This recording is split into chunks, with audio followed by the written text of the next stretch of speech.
नमस्कार, मैं नटवर पारा सर। आज एक टॉपिक लेके आया हूं, वास्तविक संख्याएं। हमारे आरबीएससी बोर्ड में कक्षा 10 का दूसरा चैप्टर है वास्तविक संख्याएं। सबसे पहले तो हम ये जान लें कि संख्याएं कितने प्रकार की होती हैं, संख्याओं को हम किस प्रकार से अलग अलग परिभाषित करेंगे। तो चलिए शुरुआत करते हैं।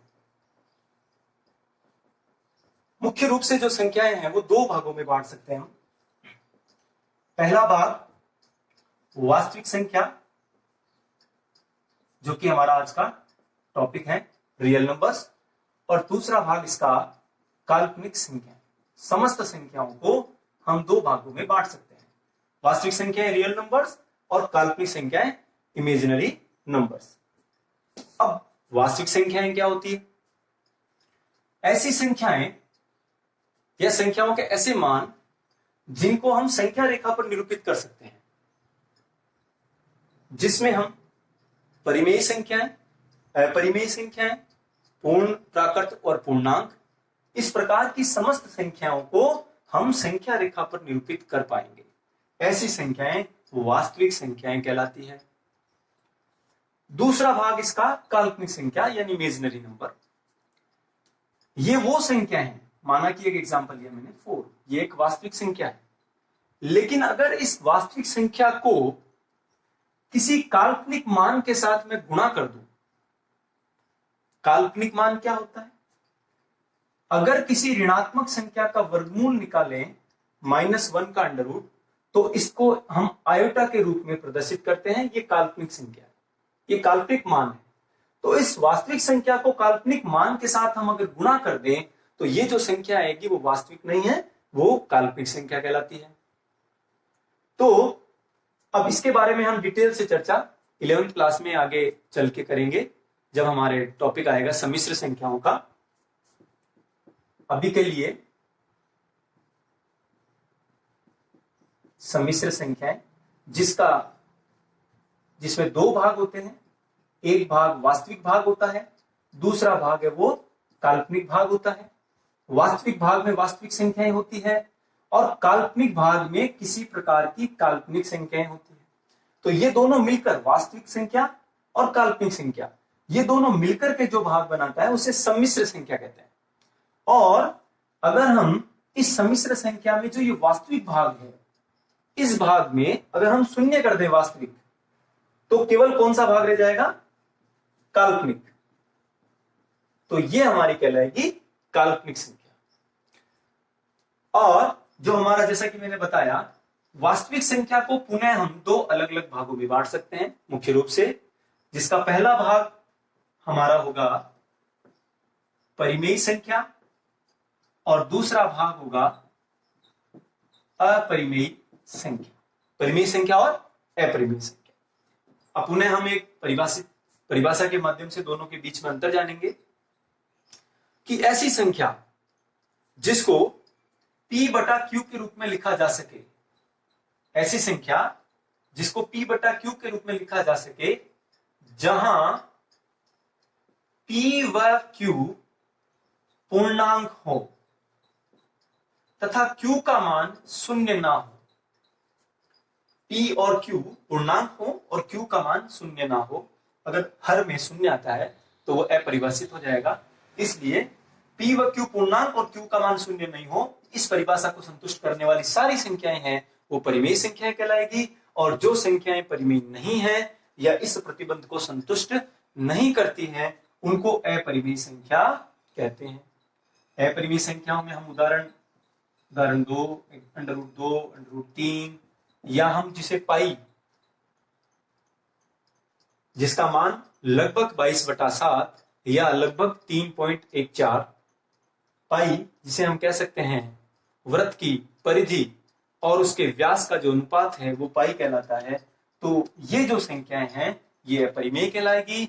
और इस प्रतिबंध को संतुष्ट करने वाली समस्त संख्याएं, जैसे कि प्राकृत संख्या 1 से लेकर अनंत तक, जैसे कि पूर्ण संख्या 0 से प्रारंभ होकर अनंत तक की जो संख्याएं हैं वो पूर्ण संख्याओं में आती है।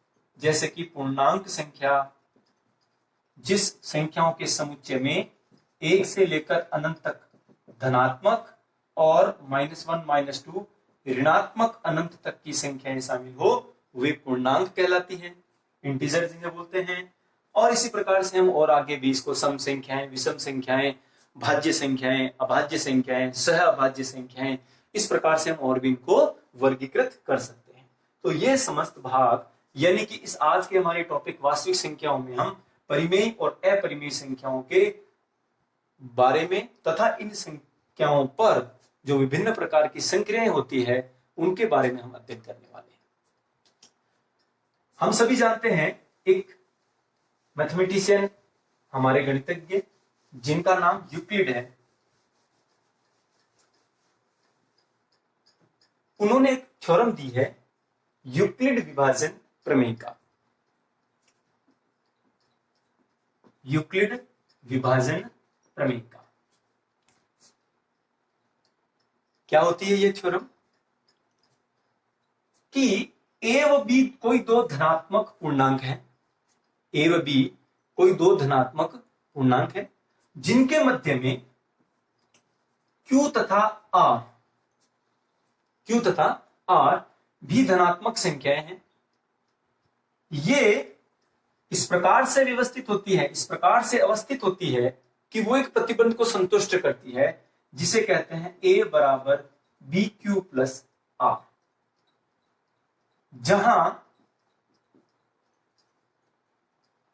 जहां इस बी आर का मान जो हमारा शेषफल होता है A बराबर BQ प्लस R, जो R का मान है वो सदैव B से छोटा होगा और शून्य से सदैव बड़ा अथवा बराबर। या मैं सिंपल भाषा में समझने के लिए मैं इस प्रकार से बता सकता हूं कि अगर हम इस प्रकार से, ये हमारा क्वोशिएंट हो गया, ये हमारा रिमाइंडर हो गया और ये, तो A तथा B के बीच में, इनमें जब हम A का डिवाइड B में करेंगे तो यहां लिख देते हैं A को, B का डिवाइड देंगे A में, तो हमारा जो क्वोशिएंट आएगा उसको हमने Q से रिप्रेजेंट किया और जो हमारा शेषफल आया उसे R से दर्शाया हमने। तो ये जो भागफल और शेषफल ये हमारे सदैव A और B के बीच में होते हैं तथा जो हमारा शेषफल होता है रिमाइंडर, वो इस प्रतिबंध को संतुष्ट करता है कि वो या तो B के छोटा होगा या फिर शून्य के बराबर या शून्य से बड़ा यानी कि ऋणात्मक नहीं होगा। यही जो प्रमेय का है उसको यूक्लिड विभाजन प्रमेय का कहते हैं। अब इस यूक्लिड विभाजन प्रमेय का किस प्रकार से हम उपयोग करेंगे, हमारे चैप्टर 2.1 जो है इस प्रश्नावली का,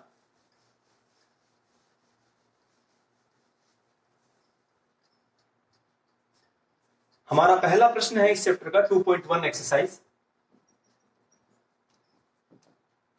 जिसका पहला क्वेश्चन है कि सिद्ध कीजिए कि कोई भी विषम धनात्मक पूर्णांक है वो 8Q प्लस 1 के रूप में होगा। सिद्ध कीजिए कोई भी विषम धनात्मक पूर्णांक का वर्ग 8Q प्लस 1 के रूप में होगा। सबसे पहले माना कि कोई विषम धनात्मक पूर्णांक A है, हमने A को मान लिया विषम धनात्मक पूर्णांक।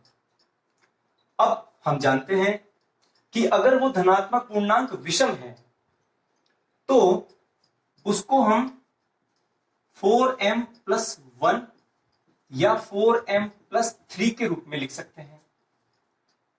अब मैं इसके बारे में बताना चाहूंगा कि ये कहां से है। ये हमारा जो यूक्लिड विभाजन प्रमेय का होती है, यूक्लिड विभाजन प्रमेय का जो हमें कहती है A बराबर BQ प्लस R।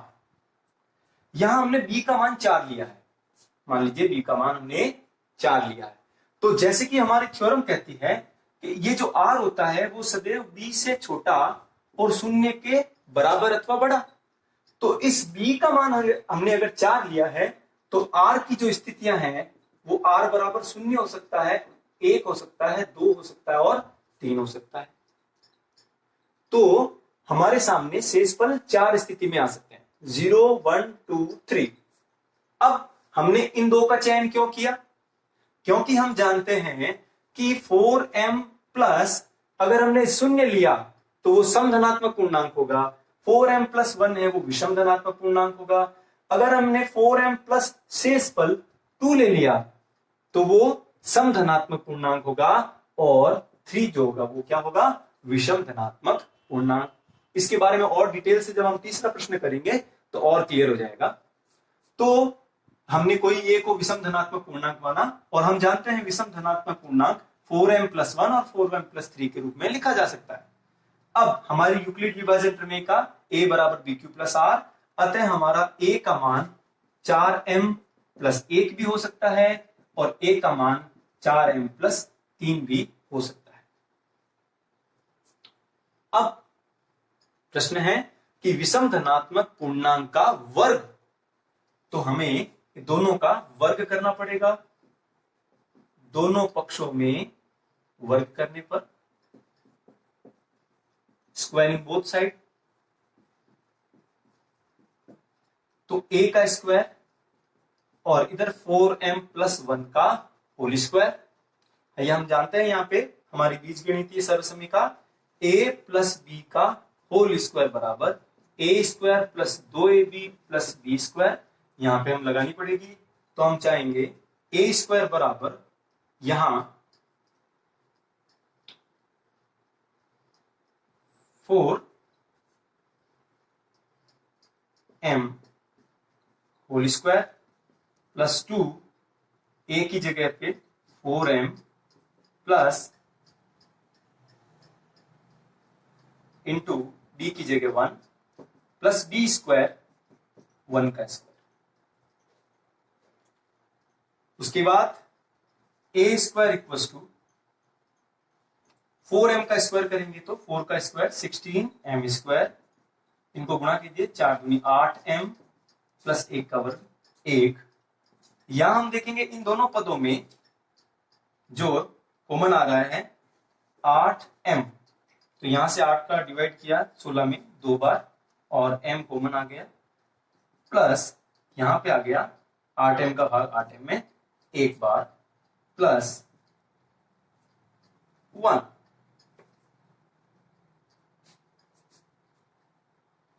यहां है a स्क्वायर बराबर,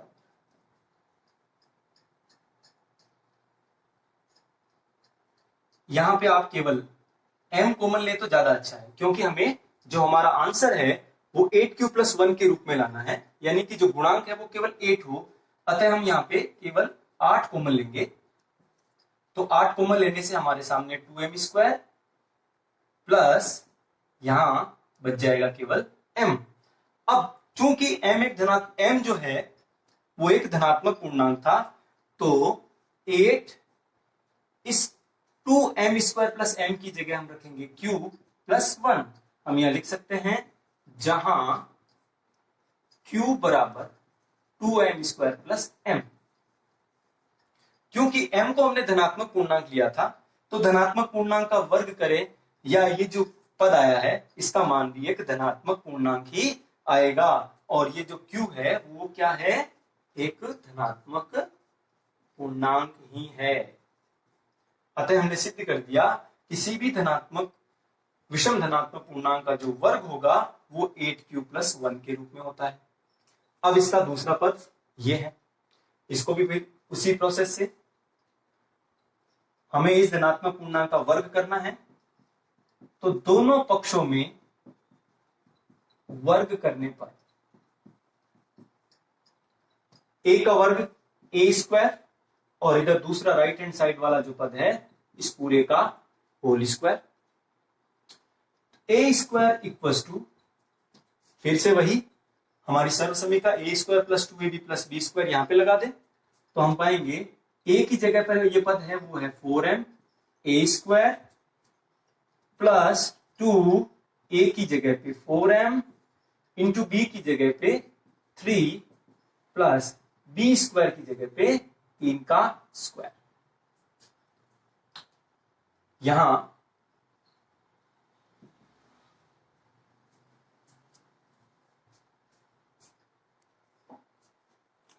तो a स्क्वायर बराबर ए प्लस बी का होल स्क्वायर हमने अप्लाई किया। ए स्क्वायर बराबर 4 का वर्ग 16 एम स्क्वायर, इनको गुणा करेंगे 2 गुणा 4 गुणा 3, 2 चौक 8, 8 3 24 इंटू में एम प्लस 3 का वर्ग 9। इसमें भी वही हमारा जो आंसर है वो 8 क्यूब प्लस 1 के रूप में आना चाहिए, यानी कि यहां जो फैक्टर आता है, पद आता है, इसका गुणांक जो है कॉमन फैक्टर है वो 8 होना चाहिए। तो इसको भी हम इसी प्रकार से चेंज करेंगे, 16 M square plus 24 M plus इस 9 को हम 8 प्लस 1 के रूप में लिख सकते हैं। अब इन तीन पदों में हम 8 कॉमन ले लेंगे, तो ए स्क्वायर बराबर केवल हमने 8 कॉमन लिया, तो यहां से 8 का भाग 16 में 2 बार एम स्क्वायर प्लस 8 का भाग 24 में 3 बार एम प्लस 8 का भाग 8 में 1 बार प्लस 1। उसके बाद इस पूरे पद को, क्योंकि फिर हमने यही कल्पना की थी कि m एक धनात्मक पूर्णांक है, तो किसी भी पूर्णांक का वर्ग करना, उसको 3 से 2 से गुणा करना या उन संख्याओं के साथ प्लस माइनस की संख्याएं करने से ये पूरा पद है वो धनात्मक पूर्णांक ही होगा। अतः हम ए स्क्वायर बराबर 8 इस पद को हम मानेंगे q प्लस ये जो शेष पद है 1, जहां हमने q को 2m square plus 3m plus 1 यानी कि एक धनात्मक पूर्णांक ही माना है।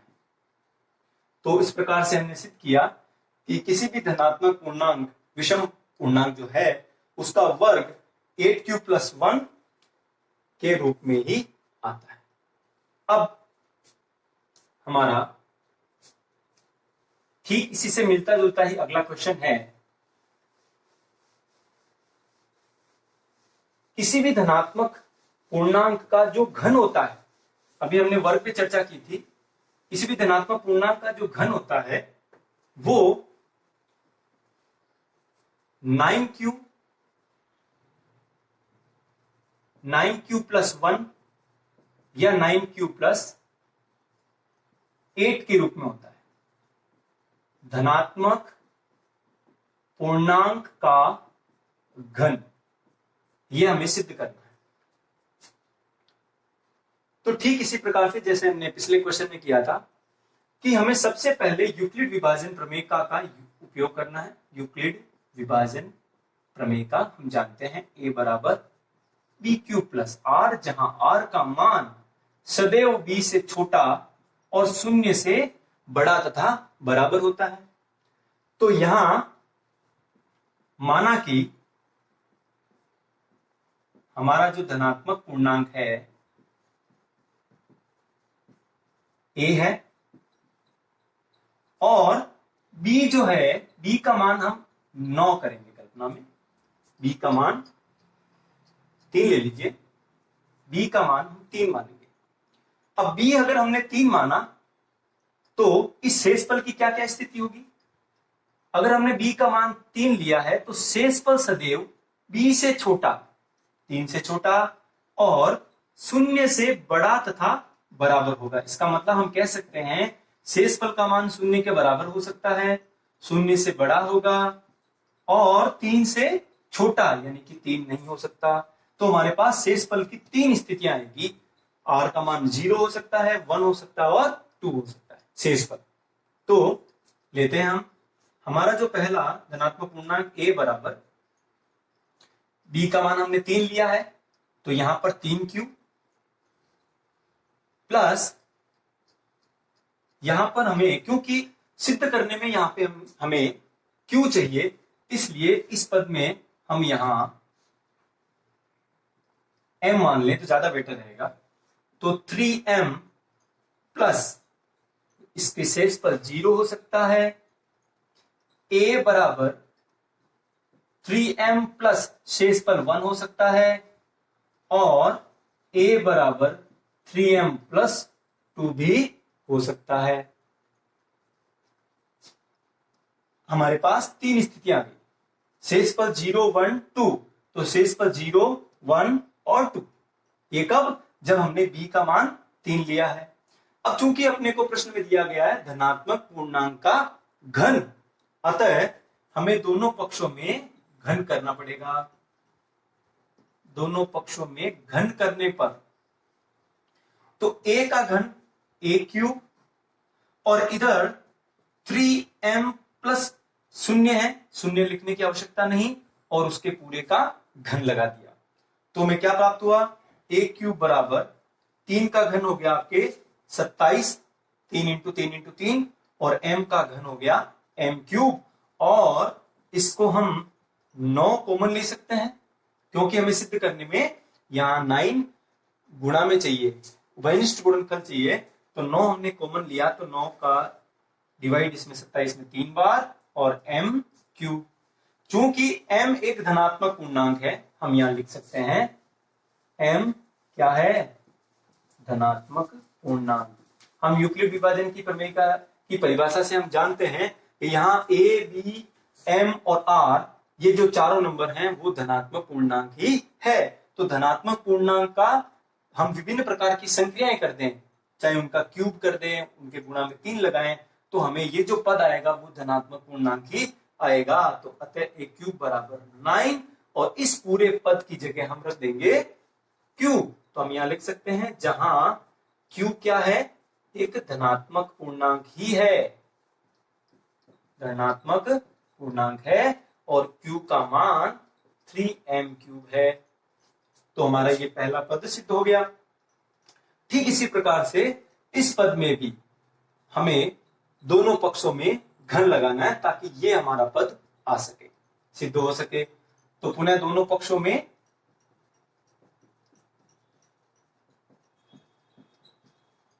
घन करने पर, तो दोनों पक्षों में जब हम घन करेंगे तो 1 की घात 3 बराबर इस पूरे पद की घात करेंगे तो 3m प्लस 1, 3m प्लस 1 की घात 3, ध्यान रहे पूरे कोष्टक पर घात 3 लगाएंगे, होल क्यूब। यहां हमारी त्रिकोणमितीय सर्वसमीका काम आएगी, a प्लस b की घात 3 बराबर a cube plus b cube plus 3a square b plus 3ab square. ये सर्वसमीका हमें यहां लगानी है। तो a क्यूब बराबर यहां इस पद को हम यहां 3m की घात 3, 1 की घात 3 प्लस 3 इंटू पहला पद हमारा 3m है और इसका स्क्वायर, इंटू दूसरा पद हमारा 1 है, प्लस 3a यानी कि इसका पहला पद हमारे बहुपद का, इंटू b का स्क्वायर, b यानी 1 का स्क्वायर। इस प्रकार से हमने इसको, इस फॉर्मूले को, हमारी सर्वसमीका को विस्तार कर लिया। तो हमें क्या प्राप्त हुआ, a क्यूब बराबर 3 की घात 3 27 m क्यूब प्लस 1 की घात 3 1 प्लस 3 इंटू, इस ब्रैकेट को ओपन कीजिए, 3 का स्क्वायर 9 m का स्क्वायर m स्क्वायर, इंटू में 1 ही है, इंटू 1 लिख दीजिए, प्लस 3 इंटू 3 9m इंटू 1 का स्क्वायर 1। अब इस पद को, इस पद को, इस पद को, इन तीनों को एक साथ कीजिए, 27m क्यूब, ये हमारा पहला पद, यहां से इसको गुणा कीजिए, 9 into 3 27 m square plus 9m into 1 करेंगे तो भी हमें 9m प्राप्त होगा, और ये प्लस 1 को हम यहां रखेंगे, क्रम विनिमेयता कह सकते हैं हम। a क्यूब बराबर इन तीनों पदों में, चूंकि हमें सिद्ध करने में यहां पे गुणांक 9 चाहिए, तो आप देख सकते हैं यहां पर 9 उभयनिष्ठ गुणनफल आ रहा है, 9 हम कॉमन ले सकते हैं। तो जैसे हमने 9 कॉमन लिया तो यहां बचेगा 3m क्यूब प्लस 9 का भाग 27 में 3 बार m स्क्वायर प्लस 9 का भाग 9 में 1 बार, और बच गया आपका m, और प्लस 1 शेषफल उधर ही रहेगा। अब a क्यूब बराबर हम यहां देख सकते हैं 9 इस पूरे पद की जगह, क्योंकि हम कह सकते हैं m जो है हमारा धनात्मक पूर्णांक था, तो इस धनात्मक पूर्णांक का ये जो पद है ये विभिन्न संक्रियाओं से धनात्मक पूर्णांक ही रहेगा, इसलिए इसको हमने नोटेशन दे दिया q और प्लस बच गया 1, जहां q एक धनात्मक पूर्णांक है और q का मान 3m cube plus 3m square plus m है। तो हमारा ये दूसरा पार्ट भी सिद्ध हो गया कि हमारा जो धनात्मक पूर्णांक है और उसका जो घन किया वो या तो 9m के रूप में आएगा या 9q आएगा या 9q प्लस 1 आएगा। इसी प्रकार से हम इस तीसरे पार्ट को उपयोग करेंगे तो हमारा जो तीसरा भाग है इस प्रश्न का 9q प्लस 8 वो भी सिद्ध हो जाएगा। तो हम यहां सिद्ध करते हैं।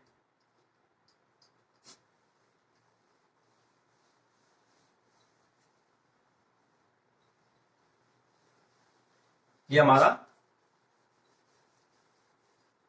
तीसरा भाग है, a बराबर 3m प्लस 2। ये लेने पर हमें वापस क्या करना है, घन। तो दोनों पक्षों में घन करने पर हमने ये प्रक्रिया 2 बार अपना ली है। सेम वही प्रोसेस है तो ज्यादा मुश्किल नहीं होगी, आसानी से आप समझ सकते हैं कि घन करेंगे तो a की घात 3 बराबर 3m प्लस 2 की घात 3।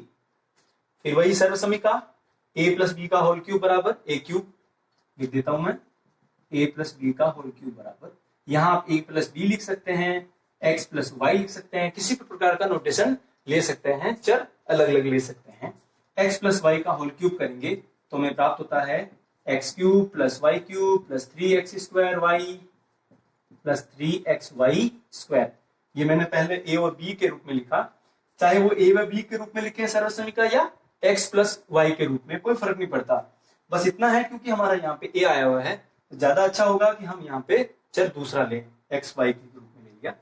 तो यहाँ a क्यूब बराबर हमारा जहां x है उसकी जगह यहाँ 3m है, जहां y है उसकी जगह पे यहाँ पे 2 है, तो यहाँ पे अप्लाई किया x क्यूब यानी 3m का क्यूब, y क्यूब यानी कि 2 की घात 3 प्लस 3 गुणा x की जगह पे 3m और उसके ऊपर स्क्वायर है इंटू y यानी कि इंटू 2 प्लस 3x, x की जगह पे 3m इंटू वाई का स्क्वायर इंटू वाई का स्क्वायर यानी 2 का square, sorry X cube plus Y cube 3x square Y plus 3x Y square. अब यहां a क्यूब बराबर 3 की घात 3 का मान 27, m का क्यूब m क्यूब, 2 की घात 3 का मान 2 इंटू 2 इंटू 2 तो हमें 8 प्राप्त होगा, प्लस 3 इंटू 3m का स्क्वायर करेंगे 3 का स्क्वायर 9 हो गया, m का स्क्वायर m स्क्वायर इंटू में 2 है, प्लस यहां 3 या 3 को गुणा कर लीजिए 9m यहां इंटू में 2 का वर्ग 4। उसके बाद फिर वही कि हमें क्योंकि लास्ट में यहाँ पे एक पद 8 चाहिए तो इस 8 पद को हम थोड़ा पृथक कर लेंगे, क्रम विनिमयता नियम के हिसाब से के अनुसार हम उधर ले सकते हैं। 27m क्यूब इस पद को यहां शिफ्ट कर रहे हैं, बाकी सब वैसे ही है, plus 9 into 3 27 m square into 2 plus 9m into 4 और ये प्लस 8 हमने लास्ट में लिख दिया। अब यहां हम देख सकते हैं कि इन तीनों पदों में 9 हमारे कॉमन आ रहा है तो हम यहां पे कॉमन ले लेंगे, एक्स क्यूब बराबर 9 कॉमन लिया है केवल, तो यहां पे 9 का भाग 27 में 3 बार 3 m क्यूब प्लस 9 का भाग 27 में 3 m स्क्वायर इंटू में 2 है, यहां पे कोई दिक्कत नहीं, प्लस यहां से आपने 9 कॉमन ले लिया तो ये m इंटू 4 यानी कि हमारा 4m बन जाएगा, प्लस बच गया 8। अब यहां हमारा जो भी ये पद आएगा, क्योंकि पुनः m एक धनात्मक पूर्णांक है, इसलिए ये जो पूरा पद है ये हमारा एक धनात्मक पूर्णांक ही रहेगा। इसलिए हम इसको q द्वारा रिप्रेजेंट करेंगे और रिमाइंडर बच गया 8, जो कि हमारा तीसरा है। किसी भी धनात्मक पूर्णांक का घन जो है 9q प्लस 8 के रूप में होता है। यहां लिख सकते हैं q बराबर 3m स्क्वायर प्लस 3 दूनी 6m स्क्वायर प्लस 4। ये हमारा सेकंड क्वेश्चन हो गया। उसके बाद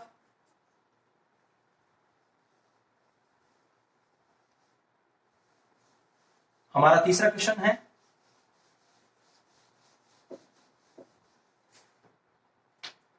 कि किसी भी प्रकार का विषम धनात्मक पूर्णांक है, वो 6q प्लस 1, 6q प्लस 3 और 6q प्लस 5 के रूप में होता है। तो हमें सिद्ध करना है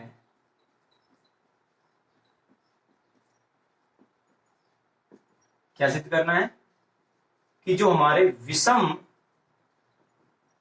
धनात्मक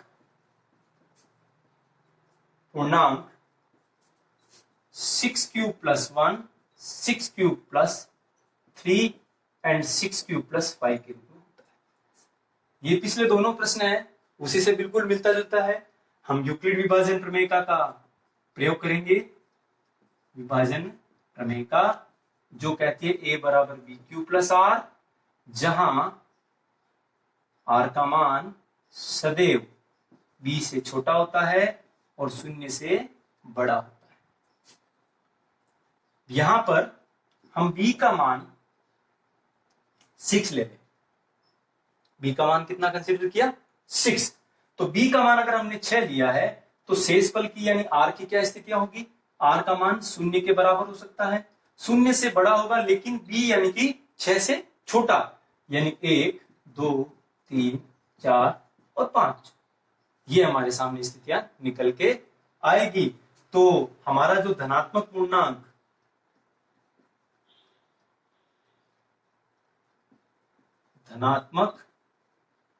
जो पूर्णांक था वो हमारा a है, वो क्या बन के आया?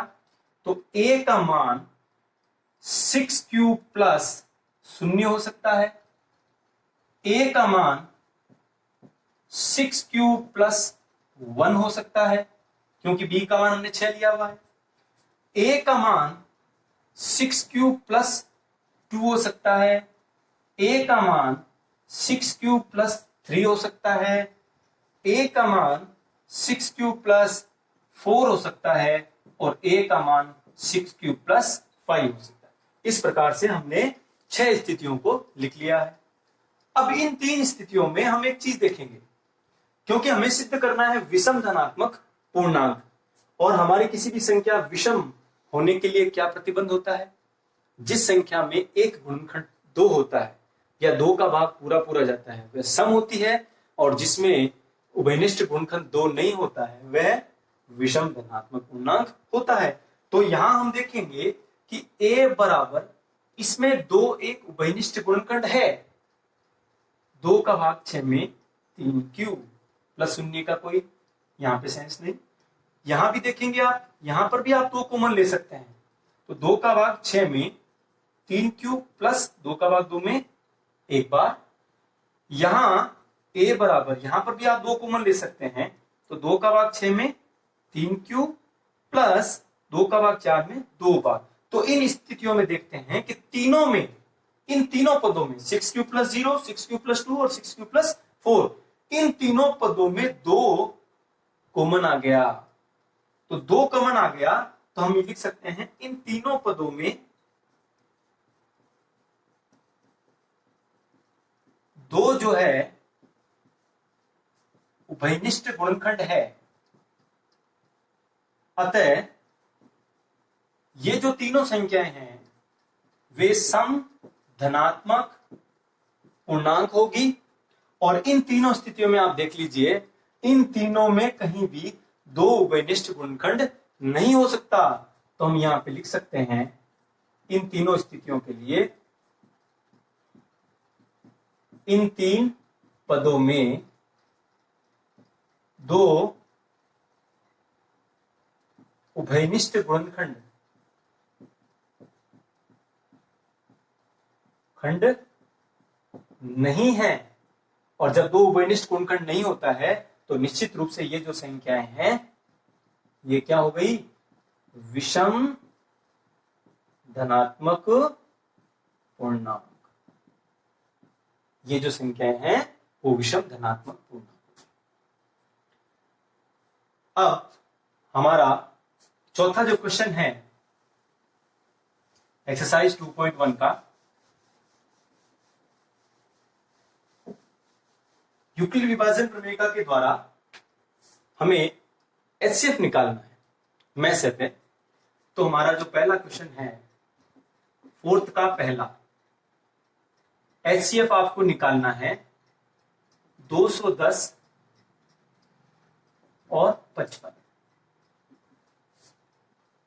तो यूक्लिड विभाजन प्रमेय का प्रयोग करने पर इन दोनों में से जो बड़ी संख्या है 210 बराबर, हम जानते हैं a बराबर बी क्यू प्लस आर, जहां r का मान सदैव b से छोटा और शून्य से बड़ा तथा बराबर होता है।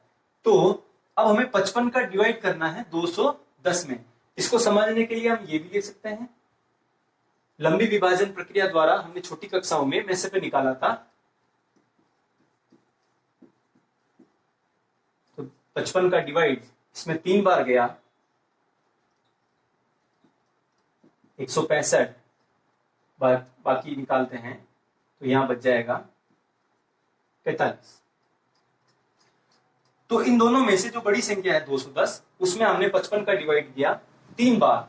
तो ये जो है क्यूब क्वोशिएंट हमारा 3 आया, और जो रिमाइंडर है शेष पर वो हमारे 45 आया। इस प्रक्रिया को हमें तब तक दोहराना है जब तक कि शेषफल शून्य ना आ जाए। तो हमारा यहां पर 45 जो शेषफल है हम यहां लिख सकते हैं, शेषफल जो 45 आया है वह शून्य के बराबर नहीं है। अतः पुनः यूक्लिड विभाजन प्रमेय का लगाने पर, एक बार फिर से लगाएंगे। तो अब इन दोनों संख्याओं में से 55 इक्वल्स टू, इन दोनों में से बड़ी संख्या को यहां रख दें, या मैं आपको यहां पे समझाना चाहूं तो यहां 45 का डिवाइड करेंगे 55 में। तो 45 का डिवाइड 55 में एक बार जाएगा, शेषफल बच जाएगा 10। तो ये हम कह सकते हैं 45 का डिवाइड एक बार गया, क्वोशिएंट भागफल एक बार आया, और जो शेषफल बचा वो है 10। पुनः जो 10 है वो शून्य के बराबर नहीं है, इसलिए पुनः यूक्लिड विभाजन प्रमेय का लगाने पर, तो किसमें लगाएंगे, जो शेषफल बच गया वो हमारा भाजक हो जाएगा, डिवाइजर हो जाएगा। 45 में 10 का भाग कितनी बार जाएगा, 4 बार, 10 चौक 40, 45 में से 40 गए तो शेषफल बच गया 5। इस प्रोसेस को पुनः यहां लिखिए, 45 इसका डिवाइड किया हमने 10 का, कितनी बार गया, 4 बार, शेषफल कितना बचा 5। पुनः हमारा जो शेषफल है वो शून्य के बराबर नहीं है, हमारा ये शेषफल शून्य होना जरूरी है, नहीं है। तो पुनः इस प्रोसेस को एक बार और दोहराएंगे, पुनः यूक्लिड विभाजन प्रमेय का प्रयोग करेंगे। तो हम देख सकते हैं ये 5 का डिवाइड किस में देंगे हम, 10 का, जो लास्ट में शेषफल बच जाता है उसी का भाग देना है। तो 5 का डिवाइड 10 में 2 बार, और 5 दूनी 10, 10 में से 10 गया तो शून्य, यानी कि 10 में 5 का भाग दिया हमने, भागफल 2, शेषफल शून्य। जब शेषफल शून्य आ जाता है तो हम कह सकते हैं अंत में हमने किसका डिवाइड किया था, 5 का। तो इन संख्याओं का जो मैसेप है किसका, 210, 55 का आपका 5 आ गया। तो यूक्लिड विभाजन प्रमेय से हम एचसीएफ निकाल लिए। एक क्वेश्चन और लेते हैं,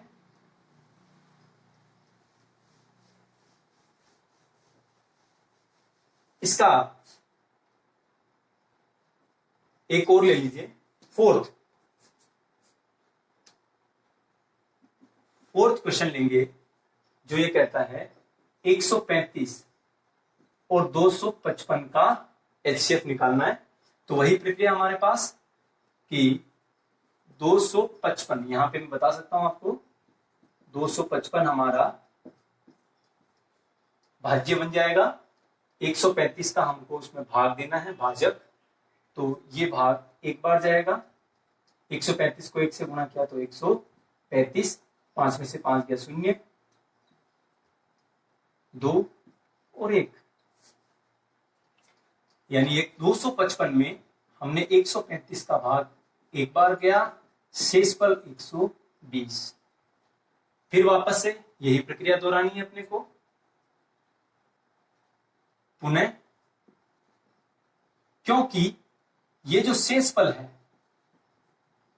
वो 120 शून्य के बराबर नहीं आया, तो मैं पुनः यूक्लिड विभाजन प्रमेय लगानी पड़ेगी, जो ये कहती है कि इस शेषफल को आप वापस भाजक बना लीजिए। इस 135 में डिवाइड करेंगे तो एक बार जाएगा, 120 को 1 से गुणा किया 120, शेषफल बचेगा आपके सामने 15।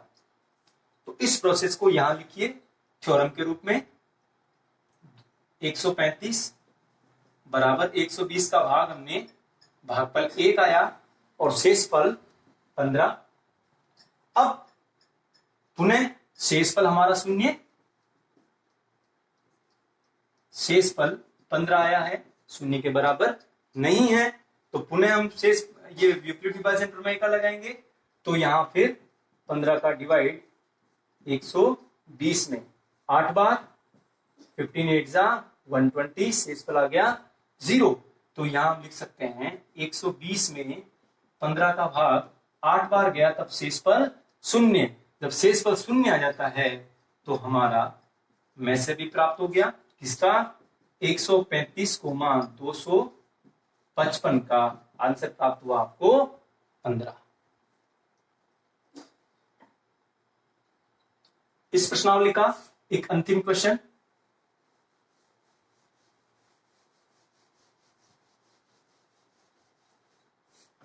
दिया हुआ है कि दो संख्याएं हैं 408 क्वेश्चन नंबर 5 और 1032 का जो मैसप है वो 1032 x माइनस 408 गुना 5 है। तो इस x का मान निकालिए। तो इस प्रश्न में हमें सीधी सीधी हिंट यहां मिल रही है कि ये जो है इन दोनों संख्याओं का मैसप है, इन दोनों संख्याओं का मैसप है। तो हम सबसे पहले एचसीएफ निकालेंगे 408 गुना 1032 यूक्लिड विभाजन प्रमेय का प्रयोग करके। वैसे हम एचसीएफ निकालने के लिए अभाज्य गुणनखंड विधि से भी निकाल सकते हैं। यहां हम यूक्लिड विभाजन से हम जानते हैं a बराबर B Q plus R, R का मान सदैव बी से छोटा और 0 से बड़ा तथा बराबर होता है। तो इन दोनों संख्याओं में आपने 1032 में 408, यहाँ पे 1032 में 408 का भाग देंगे तो भागफल आपका 2 प्राप्त हो जाएगा, 3 से ज्यादा हो जाएगा। 2 प्राप्त होने पर कितना हो गया, 8 दूनी 16, 1 4 दूनी 8, शेषफल निकालिए, 12 में से 6 गए तो 6, 2 में से 1 गया 1 और 10 में से 8 गए तो 2, 216 आपका रिमाइंडर बच गया। तो 408 का डिवाइड हमने 2 बार दिया तब शेषफल 216 प्राप्त हुआ। हम ये कहेंगे हमारा जो शेषफल है वो 0 के बराबर प्राप्त नहीं हुआ है। हमें एक बार और यूक्लिड विभाजन प्रमेय का लगानी होगी। तो यहाँ पे देख लें 216 का हम पुनः भाग देंगे 408 में, तो 408 बराबर 216। अब देखते हैं 216 का भाग कितनी बार जाएगा। ये आपके लगभग एक बार ही जाएगा, 2 बार करेंगे तो 432 हो जाएगा। 216 शेषफल निकालेंगे, 8 में से 6 गया 2, 10 में से 1 गया तो 9, यहां बच गया 1, 192। तो 216 का भाग 408 में एक बार गया और शेषफल 192 प्राप्त हुआ। फिर से हम लिखेंगे कि हमारा शेषफल 192 शून्य के बराबर नहीं है। अतः पुनः एक बार और यूक्लिड विभाजन प्रमेय का लगाने पर, तो फिर से हम यहां देख लेते हैं 192 में 216 में कितनी बार भाग गया? एक बार। 192, 16 में से 6 गए तो 4, 11 में से 9 गए तो 2, 24 बच गए शेषफल। तो यहां आप लिखेंगे 192 192 बराबर, माफ कीजिएगा, 216 192 का भाग एक बार गया, शेषफल आपका 24 प्राप्त हुआ। फिर से हम हमारे कहेंगे शेषफल 24 शून्य के बराबर नहीं है। अतः एक बार फिर से यूक्लिड विभाजन प्रमेय का लगाएंगे। 192, तो यहां 24 का भाग हम कहेंगे 8 बार अगर बोलेंगे तो 192 प्राप्त हो जाएगा, शेषफल 0 प्राप्त हो जाएगा। तो यहां लिख सकते हैं पुनः 192 बराबर 24 इंटू 8 प्लस 0। तो हम देख सकते हैं कि हमारे को HCF प्राप्त हुआ 24, हमें प्राप्त हुआ HCF 24।